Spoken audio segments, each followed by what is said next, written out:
Fame is supposed to mean protection, privilege, and a long spotlight. But for some stars, that spotlight turned into a target. The Mafia didn't just control backroom deals in smoky nightclubs. Their reach stretched into Hollywood, sports, and music. And when celebrities crossed the wrong men, the ending was often sudden and final. Which stars ended up paying the price for fame mixed with mob ties? Buckle up, this is part 2 of the dark list they never wanted told. Gianni Russo.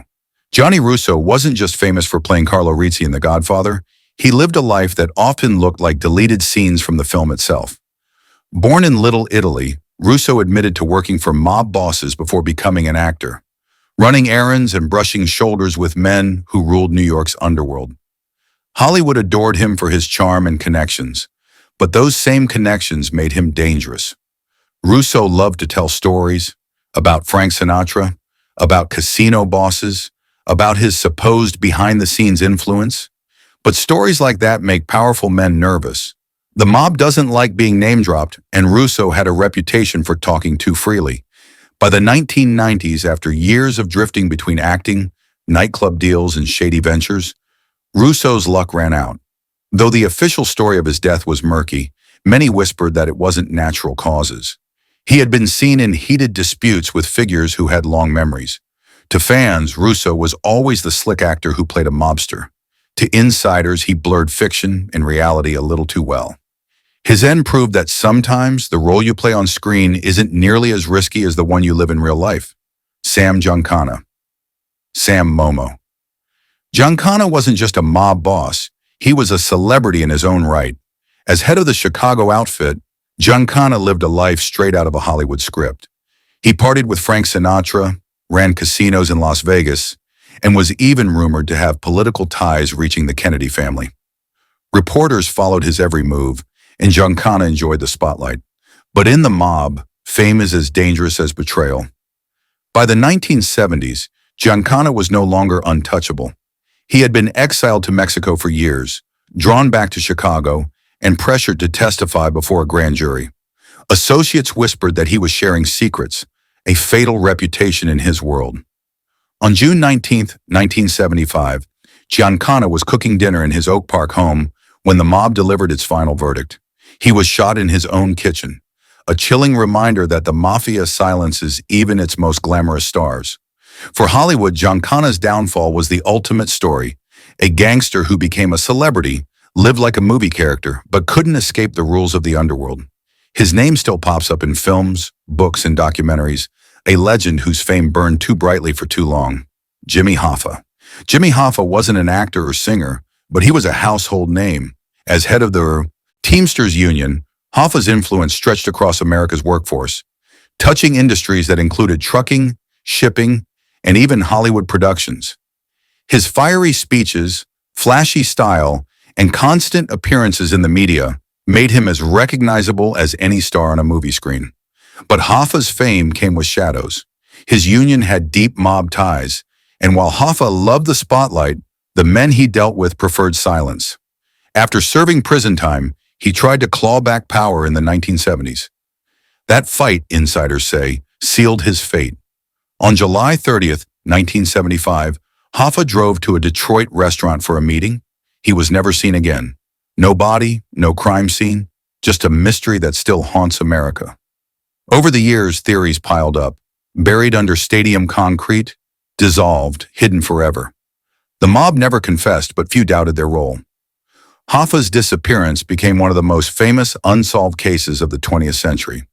Hollywood turned his story into films, books, and endless speculation.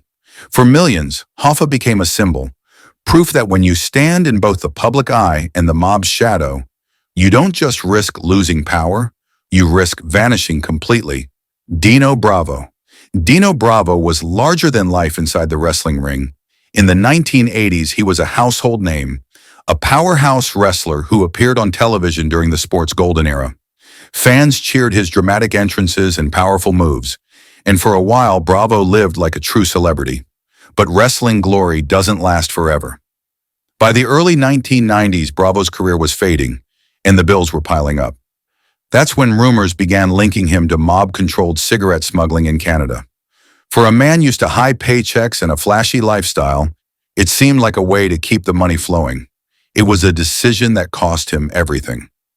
On March 10th, 1993, Bravo was found dead in his Montreal home, struck by multiple rounds of gunfire in what investigators immediately labeled a professional hit. No one was ever convicted, but insiders said the mob had grown tired of him skimming profits or drawing the wrong kind of attention. For his fans, it was a shocking twist. The man who once filled arenas ended his life in silence, alone in his house. For storytellers, Bravo's fall became the cautionary tale of a celebrity who stepped into the mob's world and never found a way out. Johnny Stompanado. Johnny Stompanado wasn't a movie star, but he was a Hollywood celebrity in his own right. Known as the handsome boyfriend of screen legend Lana Turner, Stompanado lived in the glare of paparazzi cameras and gossip columns. He was suave, stylish, and loved by the tabloids, but behind the charm, he was also tied to the mob. Stompanado had a reputation for being controlling and quick-tempered. His relationship with Turner was passionate, but also volatile. Hollywood whispered about the fights, the reconciliations, and the dangerous edge he carried. That danger wasn't just gossip. His mob ties made him a man not to be underestimated. In 1958, the drama reached a tragic end. During a heated confrontation at Turner's Beverly Hills home, Stompanado was fatally stabbed. The case became a national sensation, with the mob's shadow hanging over every headline. While the official story pinned the act on a domestic clash, many believed the Mafia had long wanted him gone, and that his dangerous lifestyle simply caught up to him. For Hollywood, Stompanado's death was like a movie script no one wanted filmed. The glamorous star, the gangster boyfriend, the sudden violent ending, it had all the elements of noir. He remains one of the most infamous figures in the golden era's darker side. Bugsy Siegel. Benjamin Bugsy Siegel wasn't just another gangster, he was a celebrity in the truest sense. Known for his striking looks, love of fine clothes, and charisma, Siegel was photographed in gossip magazines as often as movie stars. He mingled with actors, hosted glamorous parties, and carried himself like a Hollywood leading man. Siegel's biggest legacy was Las Vegas. He envisioned the Flamingo Hotel as a luxury destination for stars, gamblers, and the wealthy. The mob funded it, but Siegel marketed it like a Hollywood dream, bringing in performers and high rollers. To the public, he was less a mobster and more a stylish pioneer of Vegas nightlife. But Siegel's celebrity couldn't protect him from mob politics.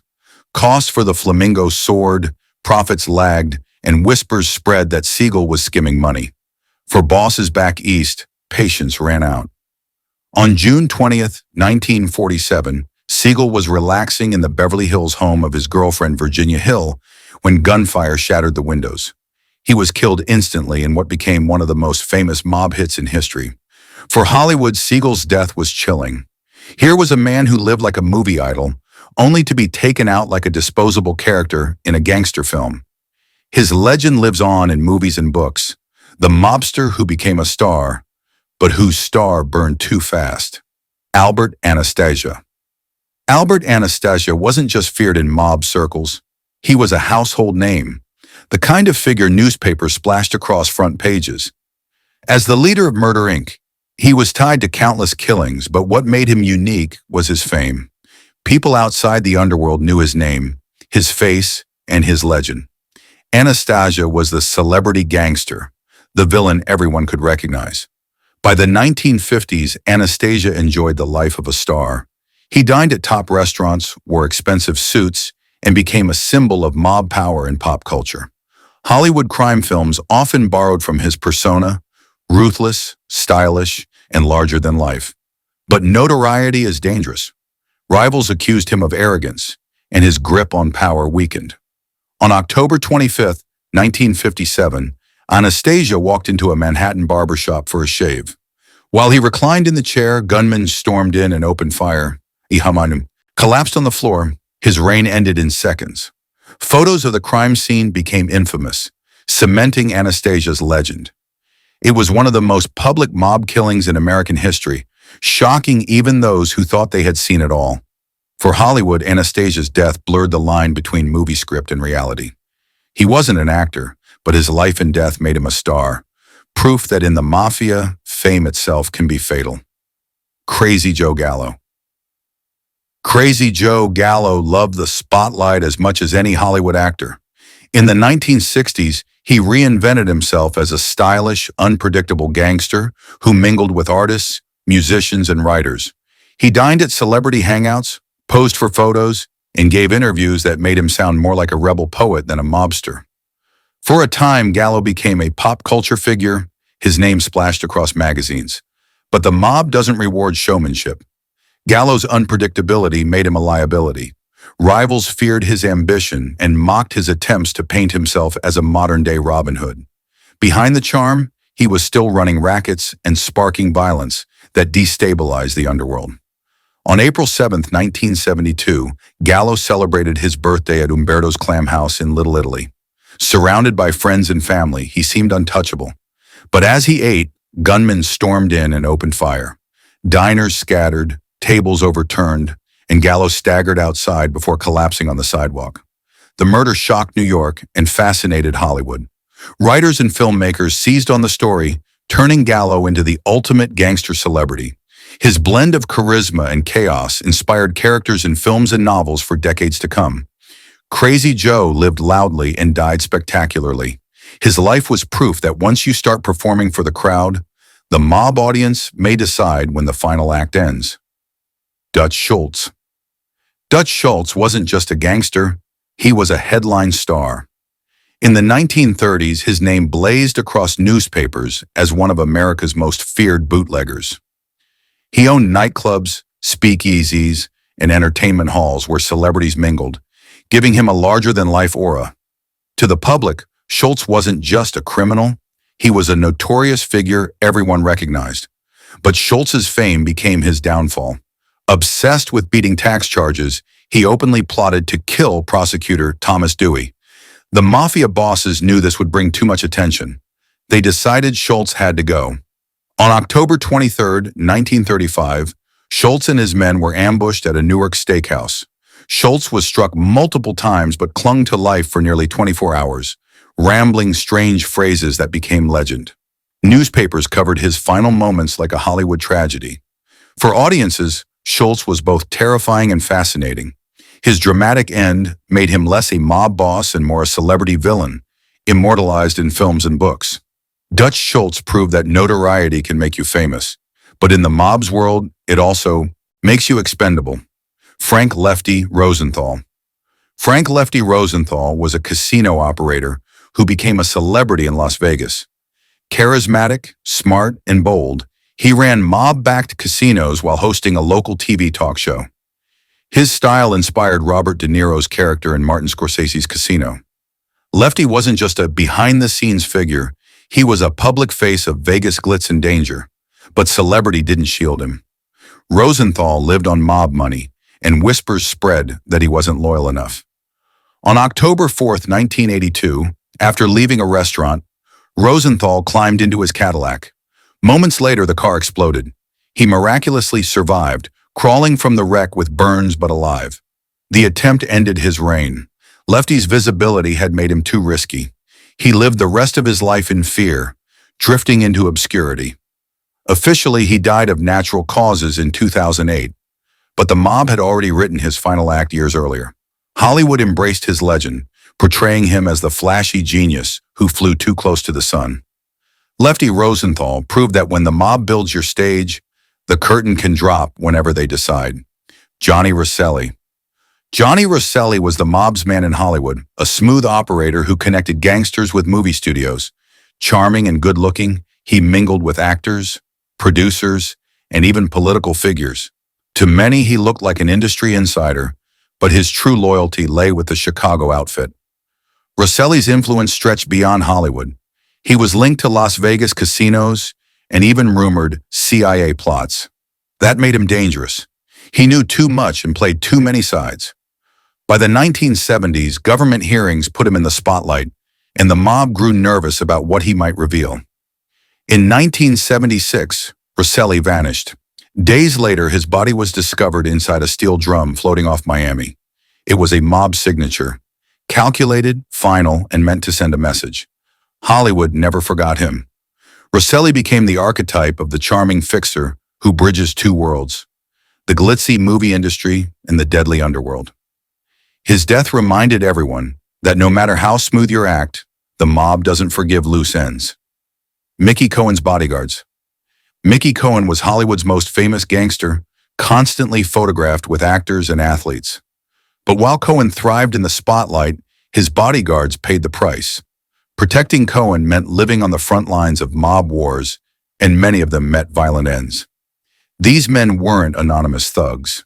In Hollywood, Cohen's guards were minor celebrities themselves, photographed outside nightclubs, seen escorting stars, and whispered about in gossip columns. They embodied the dangerous glamour of being close to Cohen. But the mob never forgives rivalries. Several of Cohen's closest protectors were taken out in targeted hits, often in public places. Each death was a warning aimed not just at Cohen, but at the whole Hollywood scene he dominated. For the entertainment world, their murders were chilling proof that the mob's reach touched even the men guarding its stars. For storytellers, they became archetypes of the loyal soldier, men who lived in the glow of celebrity but died in shadows. Virginia Hill's Hollywood Circle. Virginia Hill was called the Mob Queen, a glamorous socialite who moved between mob bosses and Hollywood stars. She dated Bugsy Siegel and attended the same parties as top actors, living like a celebrity in her own right. But those who ran in her circle often paid dearly for it. Hill's connections made her untouchable for a time, but when Siegel was murdered in 1947, attention turned to everyone around him. Associates who had enjoyed her parties or business schemes began disappearing. Some were shot, others simply vanished. Being close to Virginia Hill meant being close to mob secrets, and that was never safe. Hollywood loved her story. She embodied the mix of beauty, danger, and power that turned real life into film noir. But for her associates, the connection to Hill ended careers, reputations, and in several cases, lives. Her circle's collapse showed how quickly Hollywood glamour could turn lethal. Behind the champagne and flashbulbs, the mob was always watching, always waiting, and when debts or loyalties failed, even Hollywood insiders were treated like liabilities. Joe Colombo. Joe Colombo was unlike most mob bosses. Instead of hiding in shadows, he embraced the spotlight. In 1970, he founded the Italian-American Civil Rights League, holding rallies and press events that made him look like a political leader. Hollywood stars even attended, giving him credibility far beyond the underworld. For a moment, Colombo seemed more like a celebrity activist than a gangster. But this fame carried risk. While he gave speeches about equality, his rivals whispered about rackets, unions, and money. The FBI watched closely, and mob bosses grew tired of his high-profile antics. Colombo had turned himself into a public figure, and in the mob, that kind of exposure was dangerous. On June 28, 1971, Colombo stood before a crowd of thousands in New York. Just as he began speaking, a man posing as a photographer stepped forward and opened fire. Colombo collapsed on stage as chaos erupted. He survived the shooting, but lived paralyzed until his death years later. For Hollywood, Colombo's fall was unforgettable. He had become a celebrity, a face recognized on TV and in newspapers. But the mob doesn't hand out celebrity passes. In the end, Colombo's pursuit of fame turned the spotlight into a bullseye. Mickey Spillane. Mickey Spillane was a folk hero in Hell's Kitchen, a throwback to the days when Irish gangs ruled Manhattan. In the 1960s, while Italian families dominated the Mafia, Spillane kept his grip on his turf. He ran rackets tied to construction, nightclubs, and theaters, making him a local celebrity in New York's gritty West Side. Spillane's quiet, old-school style made him popular with locals, but it also made him enemies. He refused to let the Italian Mafia expand into his territory, rejecting their push to control narcotics. To the mob, he wasn't just stubborn, he was standing in the way of progress. On May 13, 1977, Spillane's run came to an end. Gunmen ambushed him outside his home in Queens. His murder sent shockwaves through New York, marking the end of Irish mob dominance in Hell's Kitchen. For residents, Spillane's death felt like losing a folk character. For Hollywood, it was the close of an era, the last Irish godfather, swept aside in a city now firmly ruled by Italian families. His story became another blueprint for crime films. The old boss who refuses to bend, only to be erased by the next wave. Arnold Schuster. Arnold Schuster was an ordinary man who became a national celebrity overnight. In 1952, Schuster spotted fugitive bank robber Willie Sutton on a New York subway and tipped off the police. His bravery made headlines, and he was celebrated as a hero.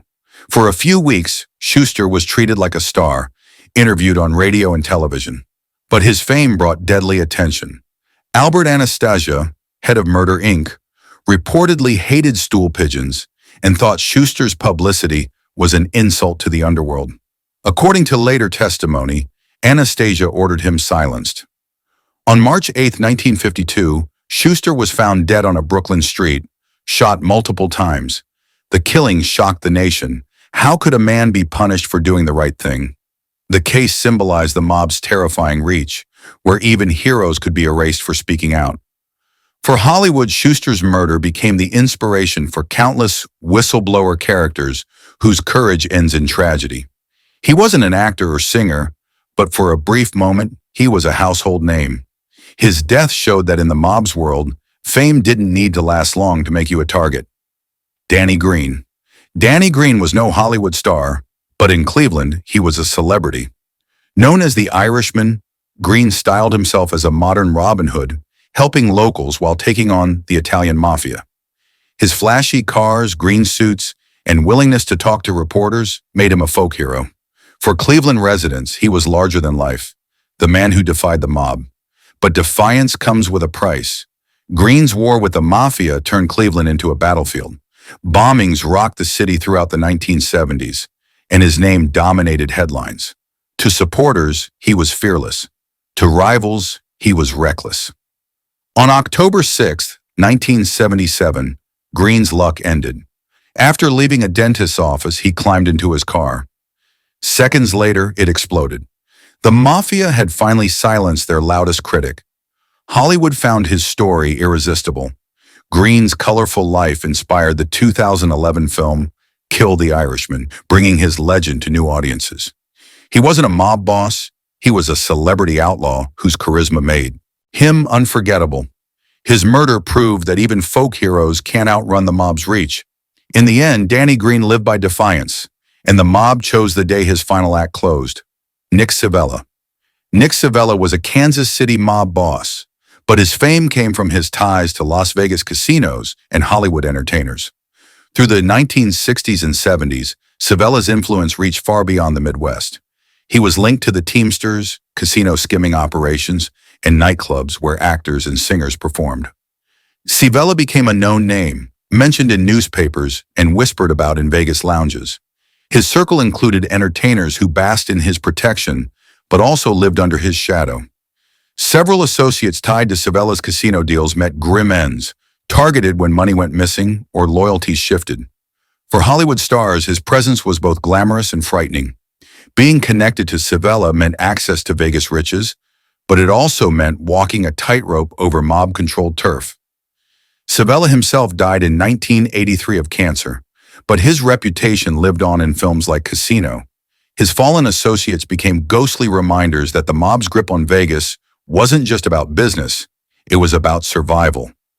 In the entertainment world, Civella's name became another warning. Behind the lights of the Strip, the Mafia decided who thrived and who vanished. Jack Ruby. Jack Ruby became infamous for shooting Lee Harvey Oswald on live television, but before that, he was a familiar figure in Dallas nightlife. Ruby owned strip clubs and night spots where entertainers, musicians, and celebrities often passed through. He loved being around performers and treated himself like part of the showbiz crowd. But Ruby's clubs were also tied to mob circles. He dealt with gangsters who controlled liquor, gambling, and unions, giving him dangerous connections. Performers who worked under Ruby often whispered about shady business behind the curtain. After the Kennedy assassination in 1963, Ruby's shocking act made him a household name, yet it also exposed his ties to organized crime. Many believed Ruby's mob connections pushed him to silence Oswald before he could talk. Ruby himself insisted he acted alone, but doubts lingered. Ruby died in 1967 while awaiting a new trial, officially from cancer. But for entertainers who had once worked in his clubs, his story was a chilling reminder that mob ties could pull even showbiz figures into deadly history. For Hollywood, Ruby became a character straight out of noir, a nightclub owner who loved the limelight, only to die in infamy. His world blurred entertainment and underworld until no one could tell where one ended and the other began. Tommy Lucchese. Tommy Lucchese wasn't a singer or actor, but his reach into Broadway made him a backstage celebrity. As boss of the Lucchese crime family, he controlled unions that staffed theaters, set crews, and even costuming. Behind every curtain call, Lucchese's fingerprints lingered. Producers whispered his name cautiously. If you wanted a show to open without strikes or technical issues, you made sure Lucchese's people were paid. Actors and directors might never meet him, but they knew their careers rested on decisions made far from the stage. Some entertainers who resisted the mob's grip paid dearly. Stage hands and union leaders who pushed back were beaten, threatened, or simply disappeared. These weren't nameless thugs, they were visible figures in New York's theater world. Men and women suddenly erased when they forgot who controlled the lights. Lucchese himself lived quietly, passing away of natural causes in 1967. But Hollywood and Broadway carried echoes of his influence for decades. The Broadway mob became a staple of crime dramas, inspired by real stories of stars and crews held hostage by hidden hands.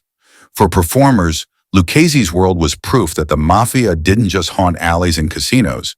They owned the stage too, and those who crossed them risked being written out forever. Jimmy Roselli. Jimmy Roselli had the voice of an angel and the soul of a fighter. A beloved Italian-American singer, he grew up alongside Frank Sinatra in Hoboken.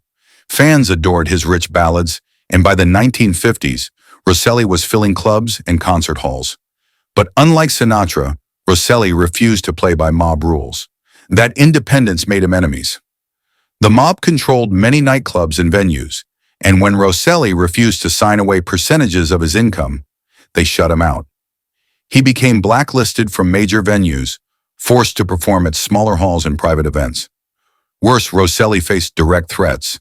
Associates were beaten, contracts destroyed, and whispers spread that his career might not survive. While Roselli lived into old age, the mob effectively killed his stardom. His friends insisted his fading career was no accident. It was a mob hit carried out in silence. For Hollywood, his story was haunting. Here was a singer as talented as Sinatra, yet erased from the spotlight because he dared defy mob control. Roselli's tale proved the Mafia didn't always use bullets. Sometimes they murdered careers, suffocating stars until their voices faded. Jimmy Roselli sang with heart, but in the mob's world, the loudest note was silence. Sal Mineo. Sal Mineo was one of Hollywood's brightest young stars. Famous for his role alongside James Dean in Rebel Without a Cause, he was nominated for an Oscar and became a teen idol in the 1950s. With striking looks and undeniable talent, Mineo was destined for a long career. But by the 1970s, his fame had dimmed. He worked in television and theater while living quietly in Los Angeles. On February 12, 1976, Mineo returned home after rehearsals for a play. As he stepped out of his car, he was ambushed and fatally stabbed. At first, police blamed random street crime, but whispers of mob involvement surfaced. Mineo had been working in areas tied to mob-controlled unions, and some believed he had crossed paths with dangerous figures. While a drifter was eventually convicted, many still question whether the full story was ever told. Hollywood reeled from his loss. Mineo was young, gifted, and still beloved by fans who remembered his work with Dean. His murder reminded the industry that even rising stars weren't safe when the mob's influence brushed too close. Sal Mineo's death remains one of Hollywood's enduring tragedies. A star who burned brightly, only to be cut down far too soon. Jack Machine Gun McGurn. Jack Machine Gun McGurn earned his place in headlines during Prohibition as one of Al Capone's most feared associates. He was widely believed to have played a role in the infamous St. Valentine's Day massacre, and that reputation made him a household name. But McGurn wasn't just a mob figure, he was also a public celebrity. By the 1930s, McGurn reinvented himself as a golfer. He entered tournaments under an alias, but his notoriety followed him. Newspapers loved writing about the gangster-turned-athlete, making him a tabloid star. For a while, it seemed like he had escaped the mob world for sporting fame. But the mob never forgets. On February the 15th, 1936, the 7th anniversary of the massacre, McGurn was ambushed in a Chicago bowling alley. Struck multiple times, he was left slumped over a chair.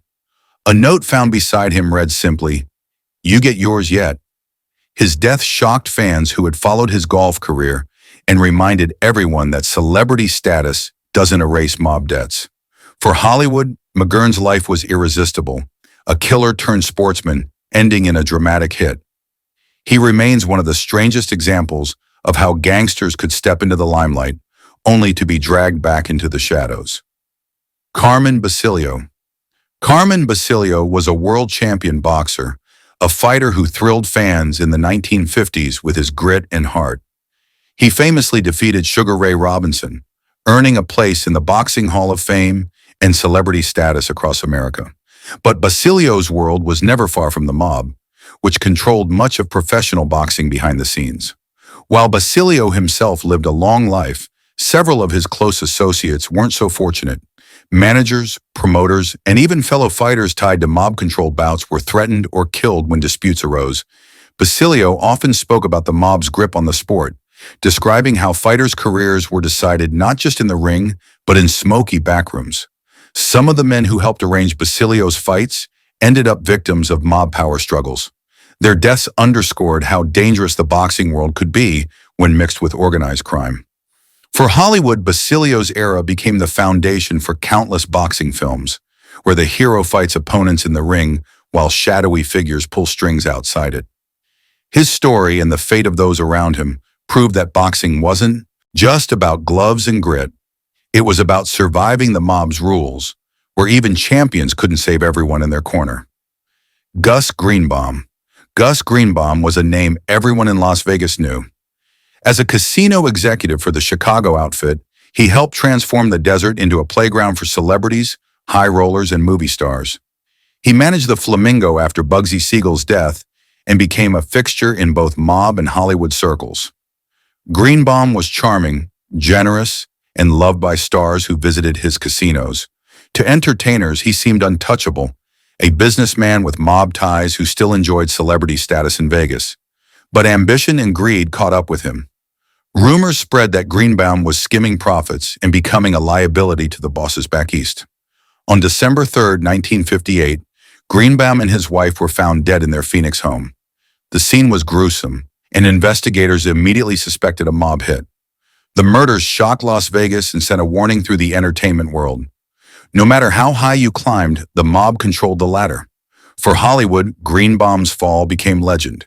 His life and death inspired the film Casino, where the glamorous casino manager meets a bloody end for overstepping his role.